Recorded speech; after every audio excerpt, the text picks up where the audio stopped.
Baik ibu-ibu, teman-teman yang saya cintai karena Allah, hari ini kita akan belajar bersama tentang bagaimana menjadi orang tua yang salih dan salihah, dan apa kesalahan-kesalahan kita yang biasanya kita lakukan dalam mengasuh, mendidik, membersamai buah hati kita. Ya, ini yang perlu kita pelajari. Kalau teman-teman bertanya kenapa kita harus belajar kesalahan-kesalahan dalam mengasuh anak atau mengasuh buah hati kita, di antara tujuannya agar kita tidak terjatuh ke dalam kesalahan tersebut, atau minimal bisa meminimalisir apa yang kita lakukan agar tidak salah dalam mendidik anak-anak kita.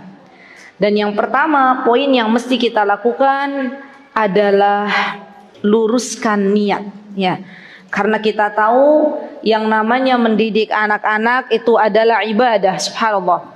Mendidik anak itu adalah sebuah amanah yang telah Allah Subhanahu wa taala berikan kepada kita semuanya. Dan kita tahu setiap ada amanah pasti ada sebuah pertanggungjawaban. Allah akan bertanya kepada kita, bagaimana dulu engkau dan suamimu mendidik anak-anakmu? Rasulullah SAW mengatakan, kullukum ra'in wa kullukum mas'ulun an ra'iyatihi. Setiap kalian itu pemimpin, dan setiap pemimpin akan dimintai pertanggungjawabannya. Dan hal yang akan ditanya oleh Allah Subhanahu wa taala, pertanyaan yang akan Allah ajukan kepada kita, apa niatmu? Apa tujuanmu dalam mendidik anak-anakmu? Teman-teman yang dimuliakan oleh Allah, di antara banyak para orang tua mendidik anak-anak itu bukan untuk semata-mata mencari ridhonya Allah Subhanahu wa taala, tapi terkadang ada yang bertujuan mendidik anak, menyekolahkan anak agar ia mendapatkan kepingan-kepingan dunia dari anak tersebut. Subhanallah. Ibu-ibu pernah dapat tidak orang tua yang dia menyekolahkan anaknya tujuan utamanya agar bisa bekerja dan mendapatkan kepingan-kepingan dunia? Pernah ibu-ibu dapatkan begitu? Pernah? Banyak, ya kan? Masalahnya, kalau dari awal tujuannya sudah salah, kalau dari awal niatnya sudah salah, bukan untuk mencari ridha Allah, tapi mengharapkan sesuatu dari sisi manusia, mengharapkan sesuatu dari anaknya, perihal dunia. Kemudian dia besar, dia sudah dididik, dia sudah menjadi orang, dia sudah sukses, tapi ternyata ia tidak memberikan apa-apa kepada orang tuanya, maka orang tuanya bakal kecewa apa mboten? Kecewa. Orang tuanya akan mengatakan, bagaimana kamu anak durhaka, tidak tahu diri, tidak tahu berbakti. Dari kecil sudah ibu sekolahkan, dari kecil sudah bapak didik untuk mendapatkan penghasilan yang lebih. Harapan kami kau kalau sudah besar memberikan kepada kami. Subhanallah. Dan ternyata anaknya karena tidak pernah dididik dengan ilmu agama, dari kecil dididik orang tuanya untuk mendapatkan akademik, nilai, sehingga ketika dia sukses dia lupa untuk berbakti kepada kedua orang tuanya. Ya. Jadi sekali lagi teman-teman, jangan sampai waktu kita habis karena niat yang salah. Jangan sampai kita menjadi orang-orang yang menyesal manakala anak kita sudah besar, tumbuh menjadi besar, tapi ternyata tidak dihitung oleh Allah Subhanahu wa taala sebagai ibadah dalam mendidik anak-anak. Karena yang namanya ibadah itu teman-teman, Allah akan terima dengan dua syarat. Apa syaratnya? Yang pertama, mengikhlaskan niat kita hanya untuk mencari ridha Allah Subhanahu wa taala. Jadi kita harus bisa katakan dalam diri kita, begitu pula suami kita, katakan bahwa yang namanya mendidik anak-anak itu adalah agar Allah ridho, cari ridhonya Allah, bukan berharap kepada anak, tapi yang paling penting adalah agar Allah ridho. Kalau orang sudah mencari ridhonya Allah ibu-ibu, maka ia pun akan mendidik anaknya dengan sesuatu yang telah diajarkan oleh Nabi kita Muhammad sallallahu alaihi wasallam. Ya. Kemudian yang kedua, kalau ibadah kita ingin diterima oleh Allah Subhanahu wa taala adalah dengan mengikuti apa yang telah dianjurkan oleh Nabi kita Muhammad sallallahu alaihi wasallam. Dan Rasulullah sallallahu alaihi wasallam telah memaparkan begitu gamblangnya bagaimana cara mendidik anak-anak. Dan teman-teman, karena sekarang saya di Ponorogo, waktunya hanya sebentar. Nanti teman-teman silahkan dengarkan lagi tentang parenting nabawiyah. Ya, ada di YouTube Mutiara Hikmah Official tuh, insya Allah sudah lengkap. Karena saya ingat insya Allah sudah pernah membahas tentang kitab Tarbiyatul Atfal, kitab yang dikarang oleh Imam Ibnul Qayyim. Juga sekarang dari Surabaya mengaji setiap hari Rabu. Saya juga mengajar online Tarbiyatul Atfal karya Syekh Mustafa Al-Adawi.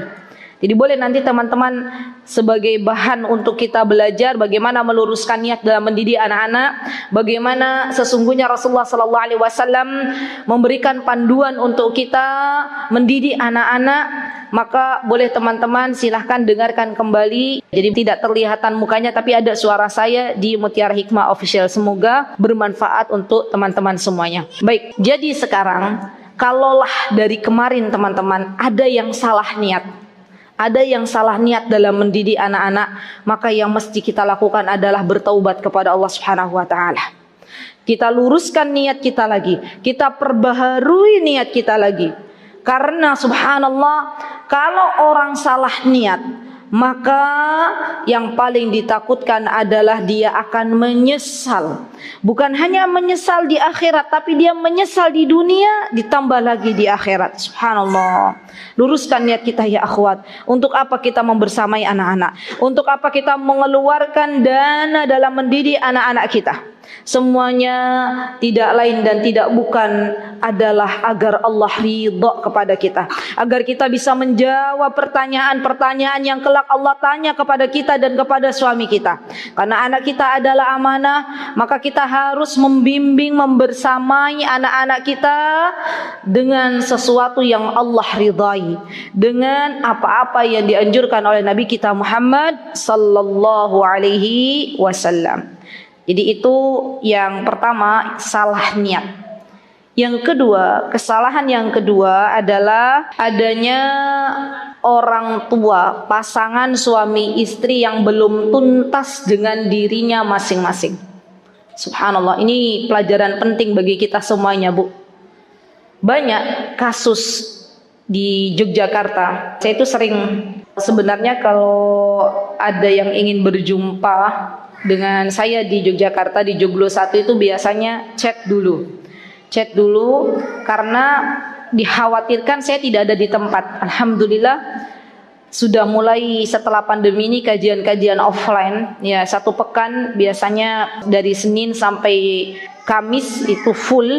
Yang masih tersisa adalah Sabtu Ahad, sengaja kami luangkan untuk kajian-kajian insidental, misalnya keluar kota. Tapi ada beberapa akhwat yang mereka mencoba gitu ya, mencoba untuk ke rumah itu di pagi hari yang buta. Jadi kadang ba'da subuh gitu ya, kadang jam-jam di mana saya tuh sudah mau berangkat, sudah siap-siap. Dan di antara kisah-kisah yang mereka ceritakan, curcol ya, apa bahasanya kalau perempuan itu?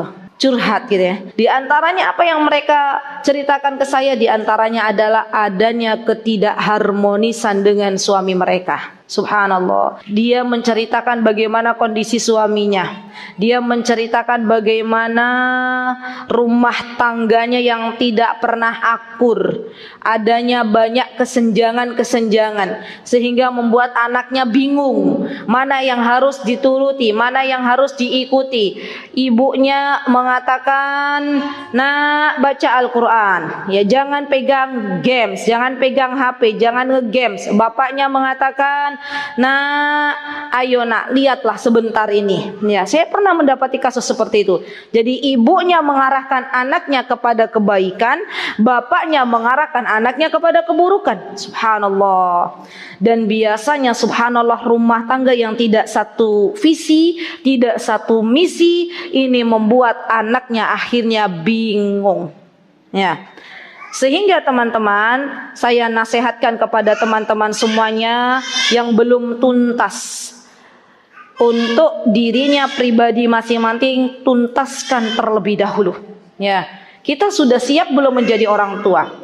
Kita harus sudah berbenah mulai hari ini. Kita sudah berbeda dari zaman kita sebelum punya anak dengan kita sekarang punya anak. Kalau ada di antara teman-teman mungkin sebelum punya anak hobinya jalan-jalan, di sini nggak ada mall ya. Oh, di Yogyakarta banyak.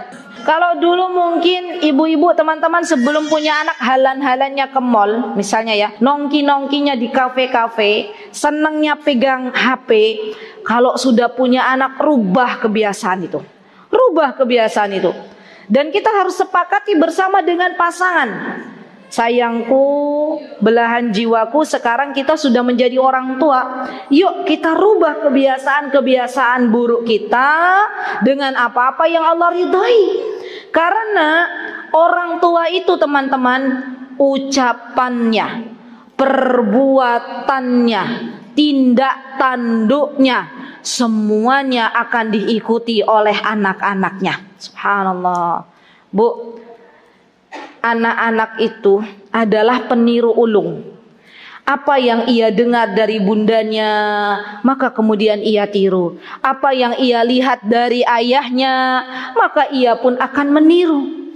Dan jikalau misalnya ada di antara teman-teman yang sampai detik ini belum selesai dengan pasangannya dan adanya sedikit gesekan, tolong pertengkarannya jangan di depan anak-anak. Ya, tolong keributannya jangan di depan anak-anak. Kasihan anak-anak. Mereka terlahir ke dunia ini dalam keadaan fitrah. Mereka yang ingin mereka harapkan adalah ibu bapaknya hidup dalam sakinah mawaddah warahmah.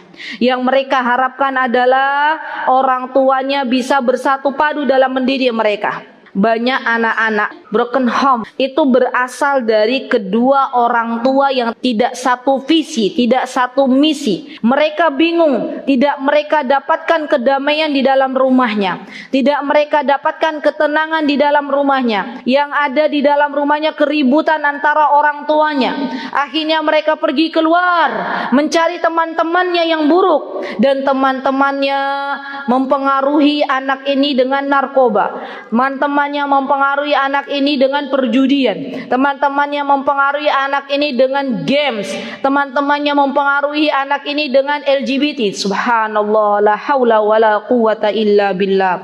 Banyaknya anak yang rusak di luar sana teman-teman, karena dia tidak mendapati ketenangan di dalam rumahnya. Ya, jadi pesan saya, di antara kesalahan yang selama ini tidak disadari oleh orang tua, mereka di rumah tidak adanya rasa harmonis dengan pasangannya. Subhanallah. Jadi tuntaskan dulu. Duduk bareng pasangan teman-teman. Betul, yang namanya pernikahan itu tidak selamanya mulus. Kadang ada kerikil-kerikil yang ada di depan kita, tapi itu adalah ujian. Itu yang akan mendewasakan kita sebagai seorang ibu. Itu yang akan mendewasakan suami kita sebagai seorang ayah.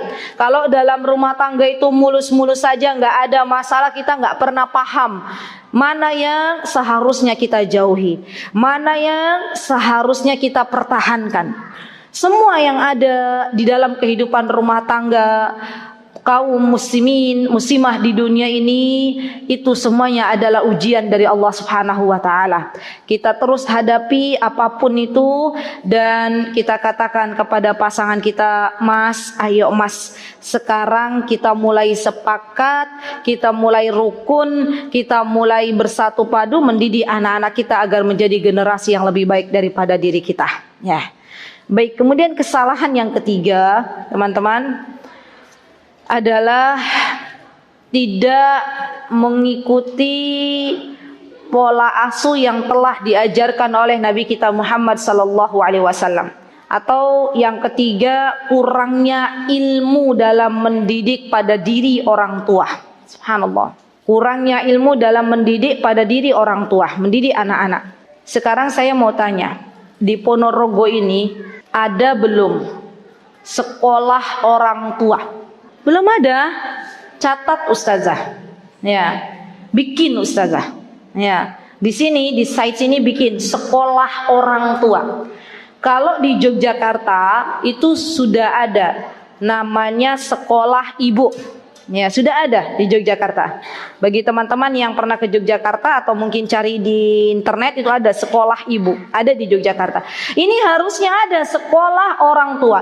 Dan yang masuk ke dalam sekolah tersebut boleh orang tua yang sudah punya anak atau wanita-wanita muslimah yang dia akan menikah, atau wanita-wanita muslimah yang dia sudah menikah tapi belum diberikan momongan. Ya. Kenapa teman-teman demikian yang harus kita lakukan? Karena subhanallah, kebanyakan dari kita belajar ilmu, pendidikan, pengasuhan anak ketika anak sudah ada di depan kita. Siapa di antara teman-teman di sini saya pengen tahu yang sebelum menikah sudah belajar bagaimana cara mendidik anak? Acungkan tangan. Masya Allah, sebanyak ini, penuh loh ini masjid, nggak ada yang mengacungkan tangan.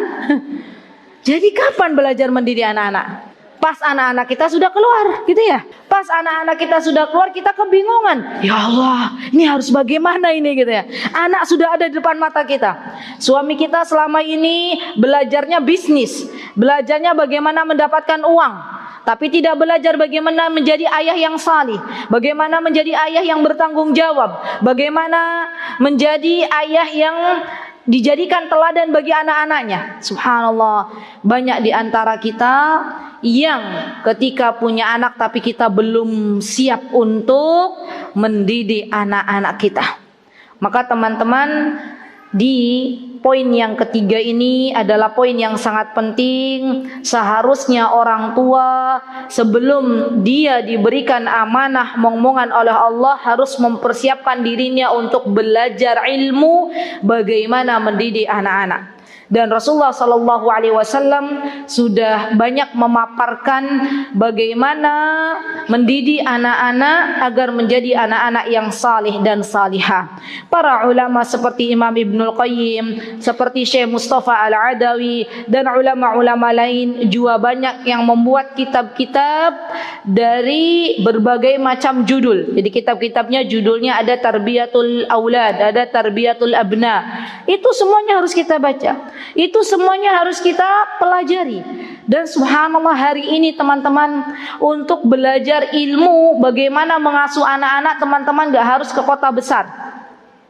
Teman-teman bisa duduk di rumah, dengarkan kajian-kajian para ustadz, atau teman-teman datang misalnya seperti sekarang ke majelis ilmu, dan ini dalam rangka kita belajar bagaimana menjadi pendidik yang baik. Ya. Jadi kalau seperti ini berarti kita sudah terlambat ya ibu-ibu ya. Harusnya belajar bagaimana mendidik anak-anak itu sebelum anak-anak kita ada. Karena nanti kalau kita itu sudah punya anak, ya baru belajar kita akan seperti orang kalau berenang itu nggak bisa renang. Nih teman-teman, mau berenang tapi belum bisa renang, belum belajar renang. Pengen renang karena teman-temannya ikutan renang, bisa renang, teman-teman kita sudah pada lihai dalam renang, tapi kita pengen nyemplung, nggak bisa nyemplung, nggak bisa renang, tapi kita paksakan, kira-kira kelelep nggak? Kalaupun nggak kelelep, pakai pelampung ya, itu pun cengep-cengep gitu ya. Itu sama kondisinya. Jadi kondisi orang tua yang belum siap mendidik anak-anak seperti orang yang pengen berenang tapi dia belum belajar bagaimana cara berenang. Subhanallah.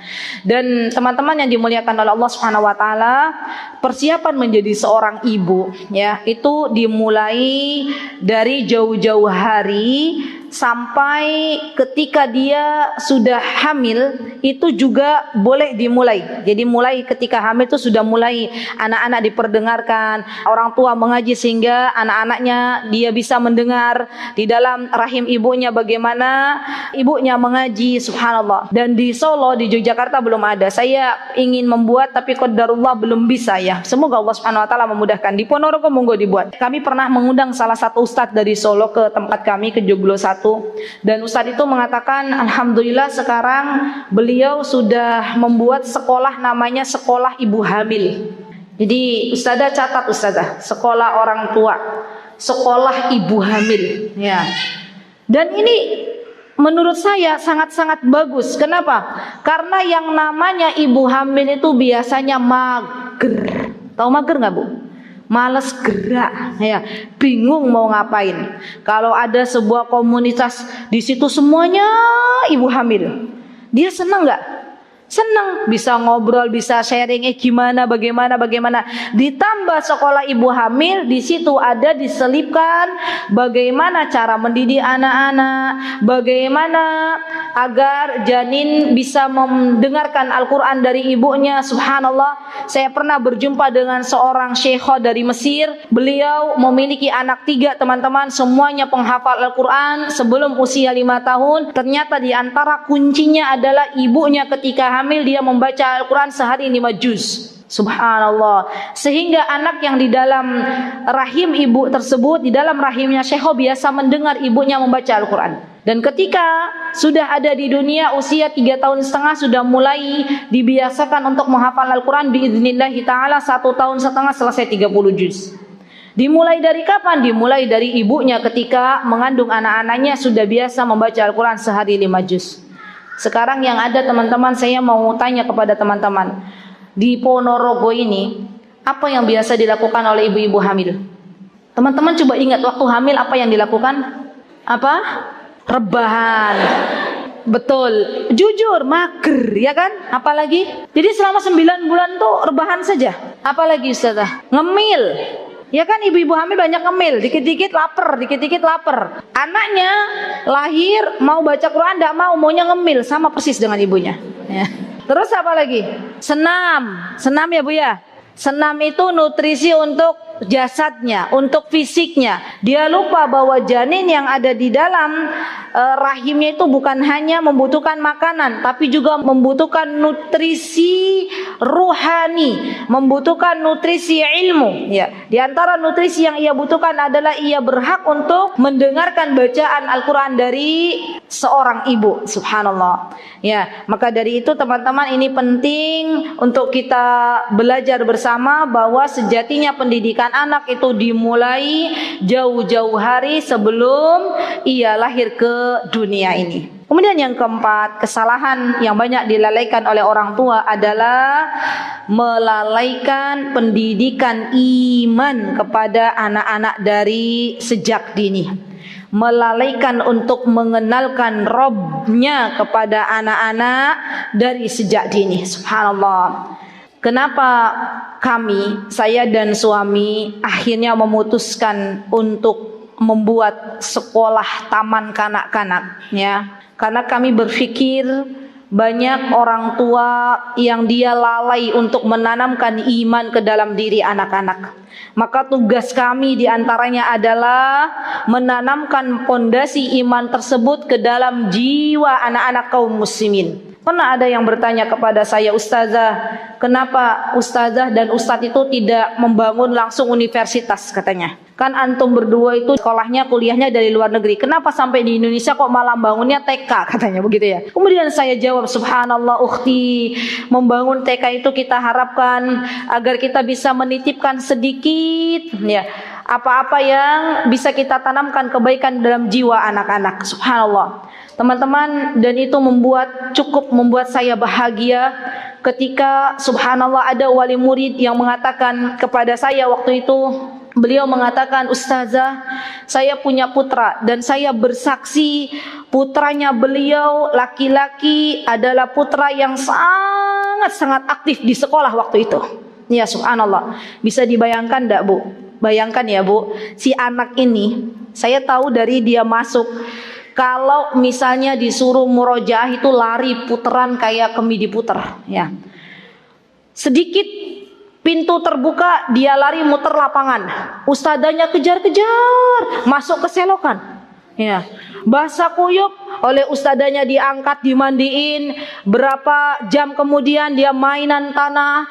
Terus ustadzanya sabar, subhanallah. Dan ternyata subhanallah, walaupun anak itu aktifnya luar biasa, ternyata apa yang diucapkan oleh ustadzahnya di sekolah, ia rekam baik-baik di dalam otaknya. Suatu hari ada wali murid yang berkata kepada saya, ya subhanallah, kata beliau, Ustazah, saya itu dibuat menangis oleh putra saya ini. Anaknya luar biasa.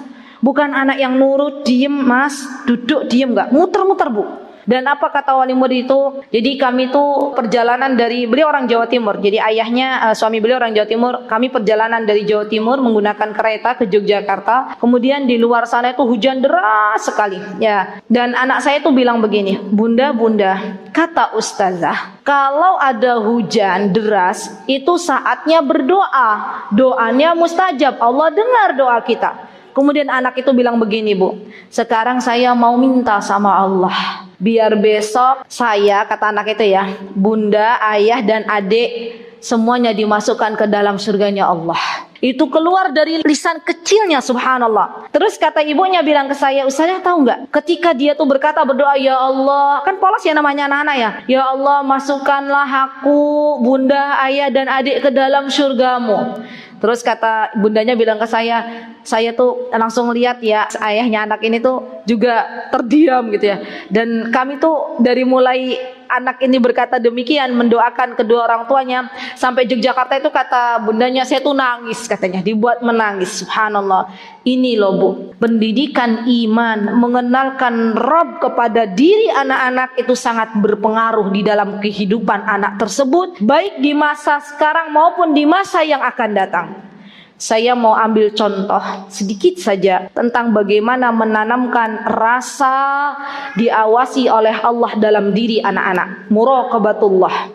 Kita katakan kepada anak-anak, nak, ketika kamu melakukan sesuatu, Allah melihatmu. Ketika kamu mengucapkan sesuatu, Allah melihatmu. Subhanallah, itu akan terekam jelas dalam diri anak-anak. Anak-anak usia dini. Dan kita tahu namanya anak-anak TK itu subhanallah Allah berikan kelebihan bisa mengingat dengan ingatan yang tajam. Ya, ibu-ibu saya yakin memori atau kenangan di waktu ibu-ibu TK ya di masa taman kanak-kanak itu akan terekam jelas, ya kan?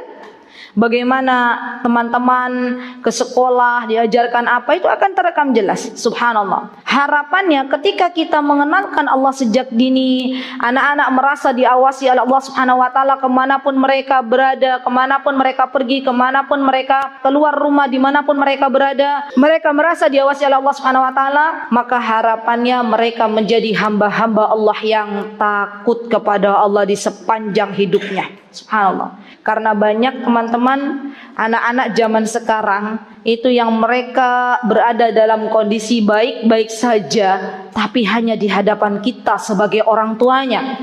Setelah mereka keluar dari rumah, mereka merasa bahwa tidak ada yang mengawasi dirinya, sehingga mereka dengan sukacita berbuat maksiat. Subhanallah, ini PR untuk kita. Kemudian yang kita tanamkan juga dalam diri anak-anak, contoh di antara contohnya adalah kenalkan sebanyak-banyaknya kebaikan Allah terhadap diri anak-anak. Saya sering mengatakan bahwa ketika kami memberikan hadiah, jadi di tempat kami itu ada satu pekan itu sesi pemberian hadiah kepada anak-anak. Maka disitulah kita tanamkan dalam diri anak-anak, nak, ingatlah bahwa hadiah ini dari Allah. Karena anak-anak sudah menghafal Al-Quran dari Senin sampai satu pekan ini, maka Allah kasih hadiah ini. Anak-anak senang. Setiap kali saya tanya, ada anak yang dia sepatunya baru, kemudian saya tanya ke anak tersebut, nak, sepatunya dari siapa? Allah, ustazah. Gitu. Mereka jawab begitu. Ah, Masya Allah. Misalnya saya di sana ada Mbak Ara misalnya. Oh, Masya Allah, Mbak Ara jilbabnya baru. Jilbabnya dari mana Mbak Ara? Allah. Masya Allah. Mereka subhanallah dengan lisannya sudah terbiasa mengatakan bahwa apa yang mereka kenakan, apa yang mereka miliki itu semuanya dari Allah Subhanahu wa taala. Karena memang kita tanamkan dari kecil bahwa Allah itu baik. Semua itu dari Allah, nak. Semua itu dari Allah. Itu di antara cara mengenalkan Allah Subhanahu wa taala pada diri anak-anak. Kemudian cara mengenalkan Allah juga teman-teman, iman yang bisa kita tanamkan adalah dengan cara mengenalkan Asmaul Husna, dengan cara mengenalkan nama-nama Allah, sifat-sifat Allah dengan caranya anak-anak. Ya, nanti insya Allah biiznillahi ta'ala saya akan share ke Ustazah Widya. Ustazah Widya tolong ingatkan saya satu video dari kami, dari satu yang di video itu ada Allah Maha melihat. Kemudian nanti ada gambarnya, insya Allah gambarnya sudah tidak ada matanya. Kemudian di situ ada suara saya sedikit, dan itu kita perlihatkan kepada anak-anak, kita kisahkan kepada anak-anak bahwa sesungguhnya penglihatan Allah dengan penglihatan makhluk itu berbeda. Ketika anak-anak waktu 1 bulan yang lalu ya di Yogyakarta banyak anak-anak yang sakit. Ya semoga Allah menjaga anak-anak yang di Ponorogo.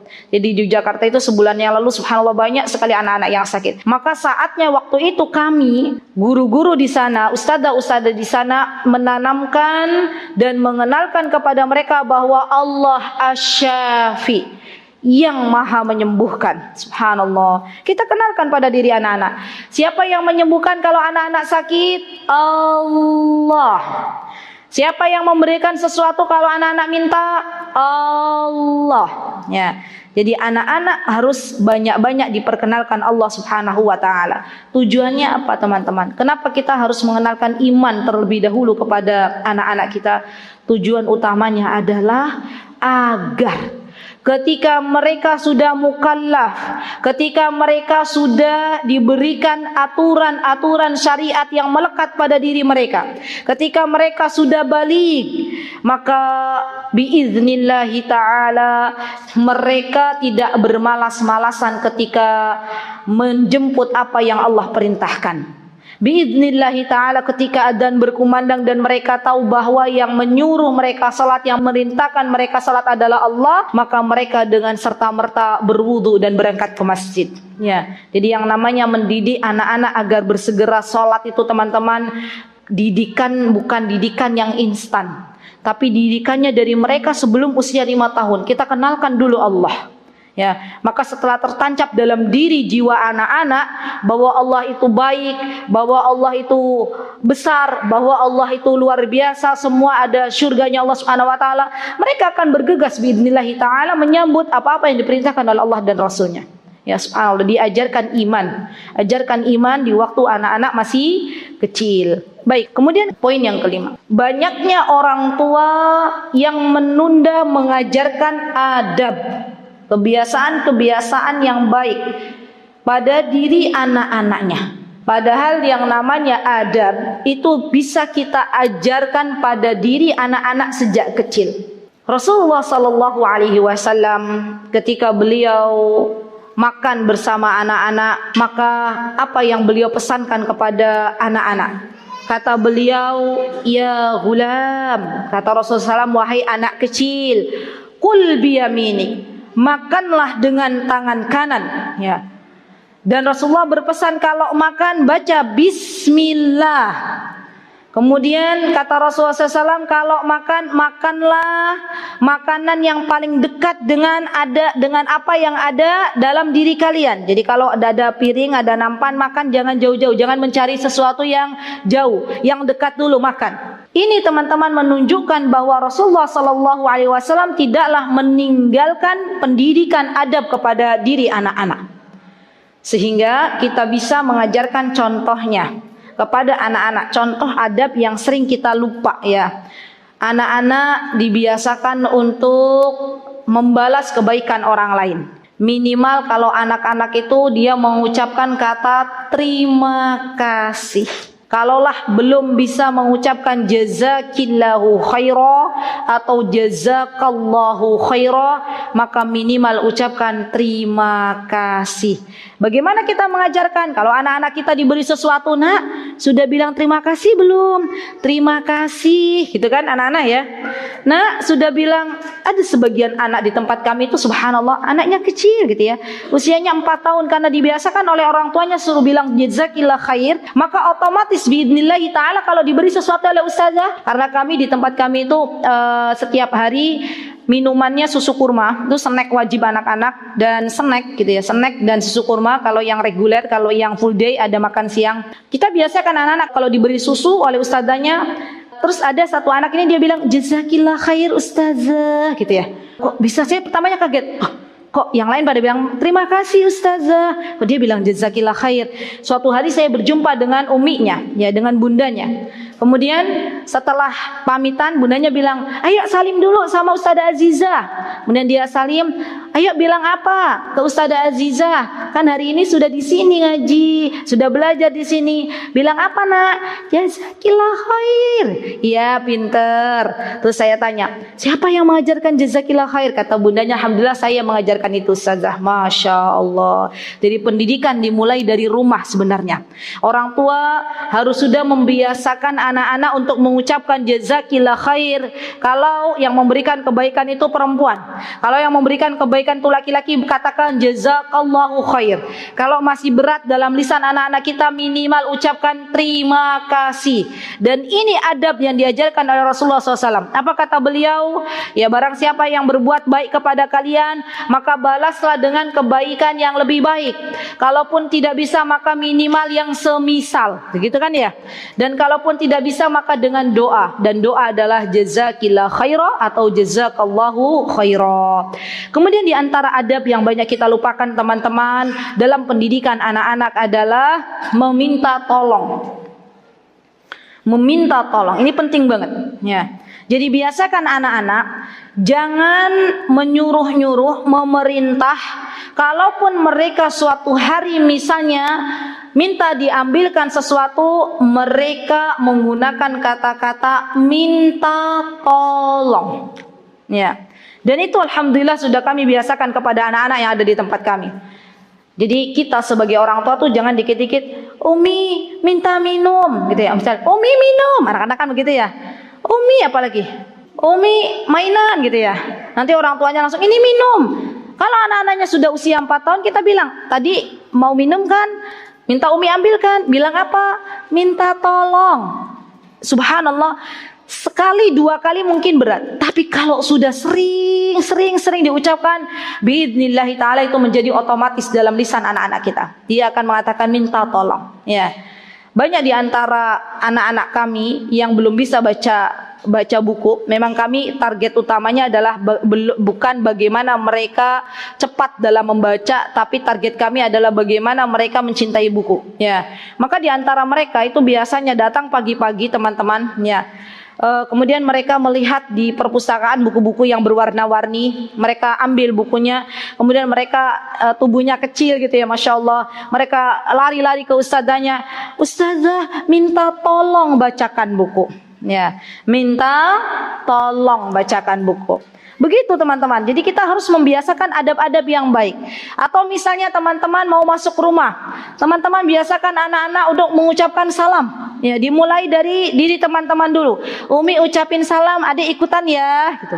Terus adab-adab yang baik itu yang akan berdampak kepada diri anak-anak. Makanya muncul yang namanya pendidikan karakter. Iya enggak? Pendidikan karakter itu baru muncul sekarang, padahal Rasulullah SAW telah mengajarkan jauh-jauh hari agar anak-anak kita diberikan pendidikan adab yang baik. Subhanallah. Dan pembiasaan adab tersebut tidaklah bisa kita biasakan kecuali kita orang tua harus duduk di majlis ilmu. Ya, bagaimana minum dengan tangan kanan, bagaimana makan dengan tangan kanan. Karena banyak sekarang teman-teman, subhanallah, kita lihat kaum muslimin yang minumnya sudah tidak lagi pakai tangan kanan, tapi pakai tangan kiri. Makannya sudah nggak duduk tapi sambil berjalan. Bagaimana anak-anak akan meniru adab yang baik kalau selama yang ia lihat di rumahnya orang tuanya tidak beradab? Subhanallah. Jadi PR untuk kita mengajarkan adab yang baik kepada diri anak-anak. Yang keenam, kesalahan yang biasanya dilakukan oleh kita teman-teman, kurang sabarnya kita dalam mendidik anak-anak. Baik, siapa di sini Cung yang dari awal punya anak sampai sekarang sabar dan gak pernah marah? Loh, ada gak? Jadi dari awal anaknya oek-oek sampai sekarang ya, dia gak pernah marah, sabar. Subhanallah, gak ada ya. Berarti kesalahan dalam mendidik anak diantaranya adalah kurang sabarnya kita. Subhanallah. Bu, yang namanya mendidik anak itu seperti petani sedang bercocok tanam. seperti petani sedang menanam sebuah pohon. Apakah petani itu ketika sekarang menaburkan benih besoknya bisa langsung dipanen? Nggak bisa. Dia harus dirawat, itu tanaman itu harus dirawat dengan baik oleh petani tersebut. Disiram dengan baik, perlahan. Kalau disiramnya terlalu banyak maka tanamannya akan membusuk. Kalau disiramnya tidak terlalu sering, misalnya kadang-kadang 1 pekan sekali saja disiram, maka tanamannya terlalu kering. Berikan porsi yang bagus, berikan porsi yang pas untuk tanaman tersebut, maka dia akan tumbuh menjadi tanaman atau pohon yang baik. Sama anak-anak kita.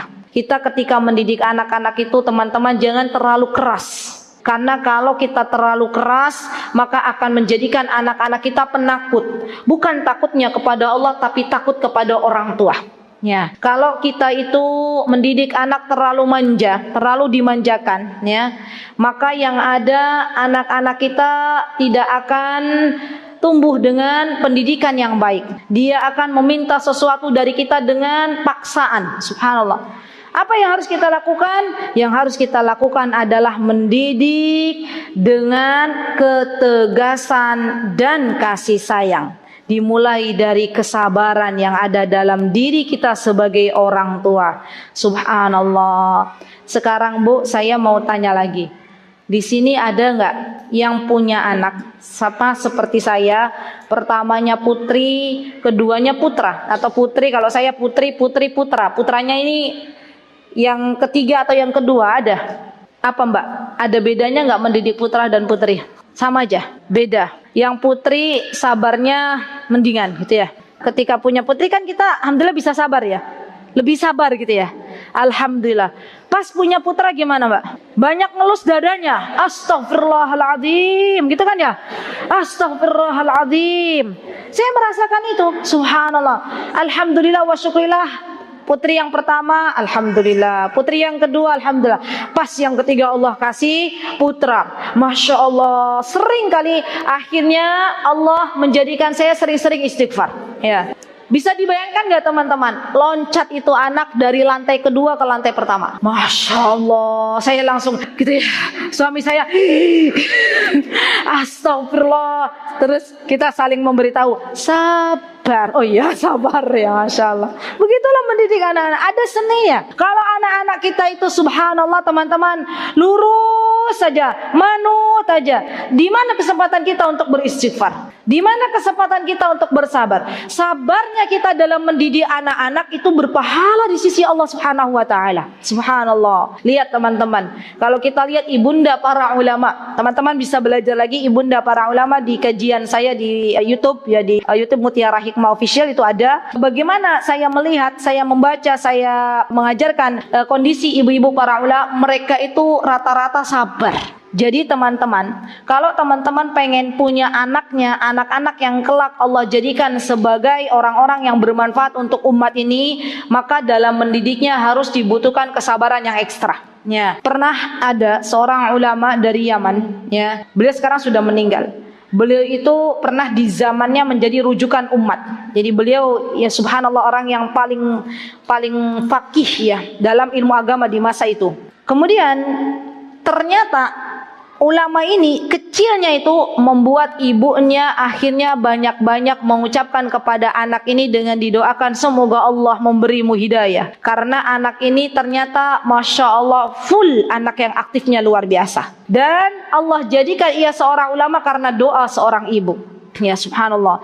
Apa? Ibunya mengatakan apa ketika anaknya tersebut yang tadinya sekarang jadi ulama ya, yang tadinya kecil itu ketika lari-lari, tingkahnya, polahnya macam-macam, maka kata ibunya orang Yaman tuh hobi banget mendoakan. Apa kata beliau? Allah yahdika, Allah yahdika, begitu ya. Allah yahdika itu semoga Allah memberikan hidayah. Allah catat, semoga anaknya diberikan hidayah, begitu ya. Sampai akhirnya dia menjadi ulama. Subhanallah. Jadi teman-teman, hikmahnya kalau anak kita itu lurus-lurus saja, tidak berpolah, tidak bertingkah, maka kita jarang berdoa. Ya. Sekarang kenapa anak kita laki-laki itu Masya Allah tingkah polanya luar biasa? Allah itu meminta kita agar kita itu banyak mendoakan anak kita. Ya, kita katakan semoga Allah memberimu hidayah gitu ya. Doanya doa-doa yang baik. Jangan sekali-kali teman-teman, ini diantara kesalahan juga. Diantara kesalahannya adalah terucapnya doa keburukan untuk diri anak-anak dari lisan sang bunda. Subhanallah. Biasakan lisan ini mengucapkan kata-kata yang baik. Biasakan lisan ini untuk mendoakan dengan doa-doa kebaikan bagi putra-putrinya. Walaupun teman-teman subhanallah melihat tingkah pola anak yang luar biasa, maka daripada mengumpat, daripada mencela anak, daripada mendoakan keburukan, lebih baik kita mendoakan kebaikan-kebaikan untuk diri sang anak. Ya subhanallah. Teman-teman, saya di sini tidak akan berkisah bagaimana Syekh Abdurrahman Sudais akhirnya menjadi imam Masjidil Haram. Ya, di antaranya adalah karena doanya sang bunda, subhanallah. Jadi kita teman-teman, kita nih sebagai seorang ummi, sebagai seorang ibu, sebagai seorang bunda, sebagai seorang mama, kita itu punya senjata sebenarnya. Apa senjata yang Allah berikan kepada kita dalam mendidik anak-anak? Berdoa. Berdoa. Doanya ibu itu mustajab. Apa yang mesti kita lakukan ketika kita sudah buntu, misalnya anak kita sudah, ya Allah, apa yang harus saya lakukan? Berdoa. Ya. Ya Allah, harus digimanakan lagi ini anak ya. Maka yang kita pinta apa? Kita berdoa. Fudail bin Iyad. Siapa yang kenal Fudail bin Iyad? Fudail bin Iyad adalah seorang ulama yang sangat luar biasa, bagus keilmuannya. Beliau diuji oleh Allah dengan diberikan seorang anak yang bernama Ali. Apa kata beliau ketika Ali itu ternyata setelah beliau bersungguh-sungguh mendidiknya, ternyata Ali belum sesuai dengan harapannya, maka Fudail pun berdoa kepada Allah Subhanahu wa taala, wahai Rabbku, saya sudah bersungguh-sungguh mendidik Ali. Astahidu an uaddiba aliyan. Walam aqdir, tapi saya enggak mampu. Maka wahai Rabbku, didiklah Ali. Subhanallah. Dan akhirnya anaknya Fudail menjadi seorang ulama. Subhanallah. Ini loh teman-teman, lemahnya jiwa kita, lemahnya iman kita, sehingga kita itu lupa bahwa ada senjata yang Allah telah titipkan kepada kita, yaitu banyak-banyak mendoakan kebaikan untuk kebaikan anak-anak kita, agar Allah menjadikan anak-anak kita salih dan salihah. Dan ingatlah wahai saudariku, bahwa yang memegang hati anak-anak kita adalah Allah Subhanahu wa taala Al-Hadi, yang memberikan hidayah. Subhanallah. Jadi yang namanya doa itu bukan hanya, ya ada beberapa doa yang diajarkan oleh para nabi. Di antaranya Nabi Ibrahim mendoakan anaknya dengan sebuah doa, Rabbi habli minas salihin, atau doa Rabbana hablana min azwajina wa dzurriyyatina qurrata a'yun waj'alna lil muttaqina imama. Atau doa, kalau teman-teman enggak bisa bahasa Arab, doa pakai bahasa Indonesia enggak apa-apa. Ya Allah, jadikanlah anakku anak yang berakhlakul karimah. Ya Allah, jadikanlah anakku anak yang dia benar-benar menjadi anak yang takut kepada Engkau. Wahai Rabbku, jadikanlah anakku anak-anak yang penyayang. Wahai Rabbku, berikanlah kepada anak-anakku teman-teman yang baik. Itu terus kita doakan. Jadi subhanallah teman-teman, ketika kita sedang sendirian, daripada kita ngelamun, daripada kita nyekrol-nyekrol HP, mending memperbanyak doa untuk anak keturunan kita. Subhanallah, karena itu sangat-sangat berpengaruh pada diri anak-anak. Yang terakhir, yang ketujuh, ya. Yang ketujuh, di antara kesalahan kita dalam mendidik anak-anak adalah tidak memilihkan lingkungan yang baik untuk anak-anak. Ya, ini yang paling penting juga. Jadi anak-anak itu teman-teman, mereka itu memiliki hak untuk hidup di lingkungan yang baik. Kita kalau punya rumah, yang pertama kali kita harus lihat, kalau mau punya rumah teman-teman,